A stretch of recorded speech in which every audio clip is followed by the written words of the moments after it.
This is the chilling story of the Zodiac Killer. San Francisco's Zodiac Killer is one of the most infamous and most elusive serial killers of all time. The Zodiac's deeds have been compared to those of Jack the Ripper himself. "I like killing people because it's fun," reads one of his taunting letters to the Bay Area press. But who is the Zodiac Killer really? How did he murder his victims, and why is he so hard to catch? Welcome to True Crime and Cat Time. If you enjoy true crime and love cats, then this is the place for you. Who is San Francisco's Zodiac Killer? Well, the short answer is nobody knows.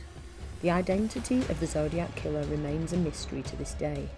All we know is that he was a serial killer who operated in Northern California in the late 1960s and early 1970s. He actually gave himself the title Zodiac in the cryptic letters he sent to the press during his murder spree. The letters often began with the words, "This is the Zodiac speaking," and contained various cryptograms and taunts alluding to his planned murders. Most of the cryptograms remained unsolved to this day. The letters were also accompanied by the now infamous signature of the Zodiac Killer, a circle with a cross running through it. While the investigators agree on 7 confirmed victims, 2 of whom survived, the Zodiac has taken responsibility for no less than 37 murders. Some people who have even suggested that a few more recent murders in the San Francisco area could be the work of the Zodiac. Others think that the mystery of the Zodiac Killer was just an elaborate hoax. But how can we know for sure? How did the Zodiac kill his victims? Back in the 1960s, the Zodiac's weapon of choice was a simple handgun. He killed his first victims, David Faraday and Betty Jensen, using a semi-automatic pistol. Both were just teenagers, a high school couple on their first date, planning to attend a Christmas concert just a couple of blocks from Betty's home. There doesn't seem to be much rhyme or reason behind the killings, which makes them all the more scary. However, it seems that the Zodiac Killer may have held a grudge against couples. In July 1969, he shot another young couple, Michael Mageau and Darlene Ferrin, with a 9mm handgun.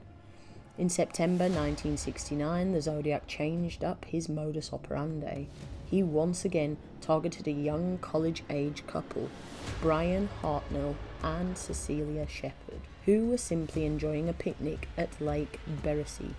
However, instead of simply shooting them, he made Cecilia tie up Brian before tying her up. Then he drew a knife and stabbed them both repeatedly. Miraculously, Brian managed to survive despite 8 stab wounds to the back. Cecilia wasn't so lucky. The final confirmed Zodiac victim was a taxi driver named Paul Stine, who was shot in the head by a passenger. 3 days after Paul Stine's murder, the San Francisco Chronicles received a letter from the Zodiac claiming responsibility for the crime. At the end of the letter, the killer suggested he was going to shoot out a tire of a school bus and pick off the kiddies as they come bouncing out. The investigation of the Zodiac Killer case. 2 of the Zodiac's victims managed to survive, giving the police plenty of evidence to go on. Plus, the Zodiac didn't exactly hide from the spotlight. He sent at least 18 letters to both newspapers and private citizens during his murder spree. Despite the amount of available evidence, the police had no luck in discovering the killer's identity during the initial investigation. In March 2004, the police marked the case as inactive, then reopened it again in 2008, but to no avail. Inspired by the success of the DNA investigation in the decades-old Golden State Killer case, the police renewed their investigation efforts at the end of 2018. They say that DNA technology has finally evolved enough to give the police and the victims' families a new hope. There's a chance something could be extracted from the DNA samples which were not considered valuable before. For example, flaps of envelopes or stamps which were licked by the Zodiac Killer. Why is the Zodiac so hard to catch? The Zodiac Killer has managed to evade the authorities to this day. Decades have passed since his murder spree, and the case still has thousands of potential suspects. All police departments have limited resources, both in terms of manpower and money, that they can allocate to forensic research. Plus, the somewhat careless way in which genetic materials were handled before the evolution of DNA technology does not help the investigation move forward.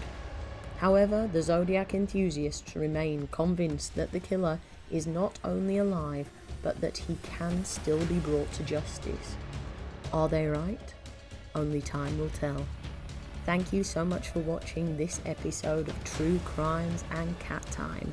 If you enjoy content like this, then please do hit that like button and subscribe so that you don't miss out on any future content. Until next time, take care, friends.